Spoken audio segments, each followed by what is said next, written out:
style-nya dengan bahkan aku sama orang tua gitu. sendiri ya. Atau enggak tante aku, kok gini pasti ada lah gitu. Cuma ya pemikiran aku tetap sama seperti yang tadi aku.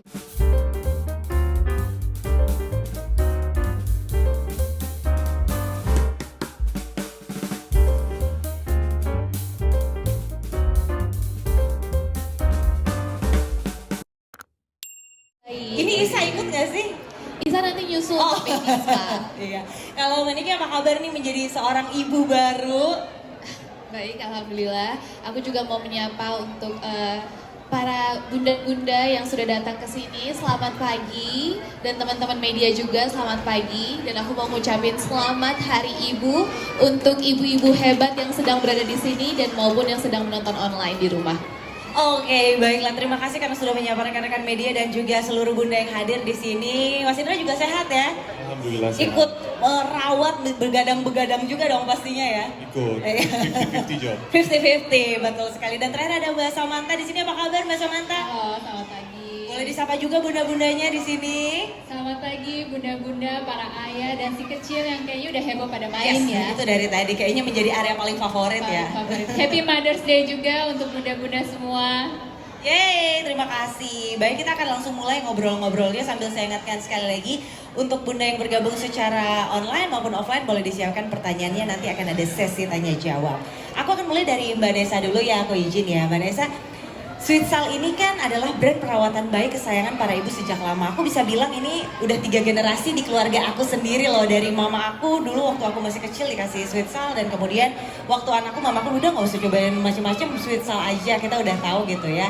Nah, kira-kira hal istimewa apa sih sebenarnya yang Sweetsal persiapkan untuk acara hari ini? Tentu Terbesar kalau ditanya apa sih tantangan terbesar sebagai orang tua baru, jawabannya adalah bagaimana kita bisa menutup mata dan telinga kita terhadap apa yang orang-orang pikirkan Yes. tentang anak kita dan tentang parenting style kita. Nah, menurut aku kayak gitu.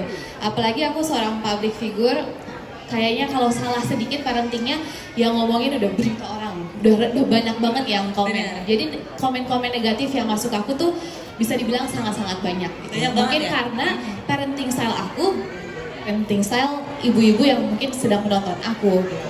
Cuma aku mungkin sudah terbiasa dari kecil dengan komen negatif. Jadi aku merasa Isa ini kan anak aku dan Indra.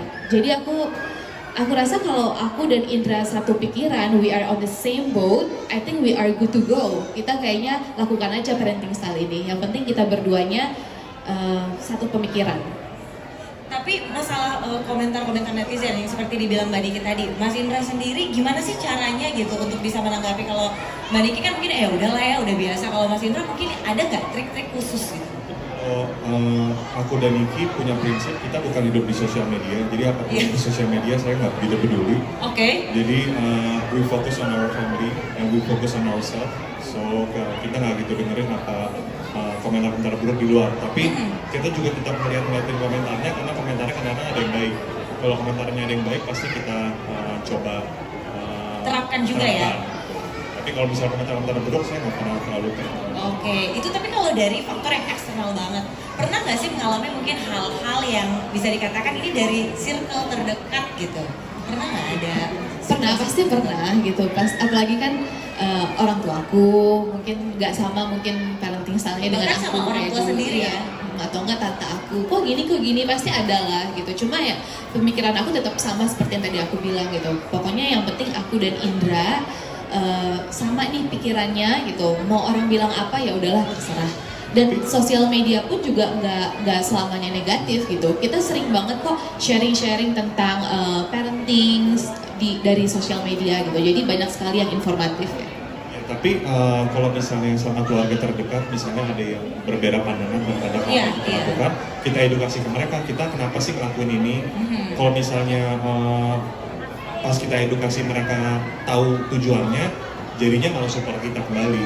Oke, karena semuanya juga based on research sebenarnya ya. Semua pola parenting dan keputusan-keputusan yang diambil oleh Mbak Niki dan juga Mas Indra itu adalah semuanya udah dipelajari mungkin bahkan sebelum bisa lahir. Nah ini keren banget ya. Semoga banyak. Itu seperti apa sih? Dari kecil, dari Isa umur 3 bulan, dia kan belum bisa duduk di high chair. Tapi kita selalu bawa strollernya ke meja makan bareng kita. Oke, Jadi kita baik. selalu menciptakan kayak makan bersama dari kecil sampai sekarang, sampai dia udah bisa duduk sendiri makan sendiri. Jadi sampai sekarang tuh kita nggak pernah melewati breakfast bertiga. Jadi kita walaupun sibuk tapi breakfast tuh selalu bertiga gitu. Jadi mudah-mudahan sampai besar nanti jadi kita bisa saling share pada saat breakfast di meja makan. Tangan dong.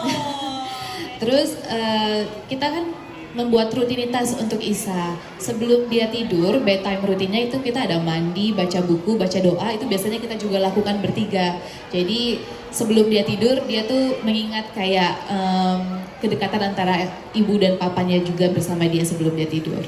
Oke, kalau dari Mas Indra nih aku mau nanya, kan biasanya kemarin-kemarin nih yang cuman akrab, katanya akrab itu adalah bunda-bundanya ya. Tapi sekarang tuh kayak Mas Indra tadi bilang harus 50-50. Apa sih hal yang Mas Indra paling sering lakukan untuk bisa create bonding moment sama Isa? Mungkin yang paling sering dilakukan adalah ngajak keluar pagi, Oke, jalan gitu ya. jalan, terus makan.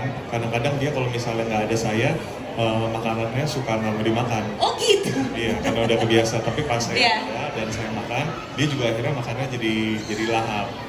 Terus kalau misalnya tidur siang atau tidur pagi, yang tidurin Niki, yang bangunin saya biasanya. Oh, jadi selalu ada partnya Mas Indra juga di situ ya. Mas Indra, ini aku mau dong, mumpung banyak ayah di sini ya, kasih dong tips karena mungkin setiap ayah memang punya cara yang berbeda ya. Tapi gimana sih kira-kira tips untuk bisa tetap hadir, si kecil merasakan kehadiran seorang ayah di dalam masa kecil mereka?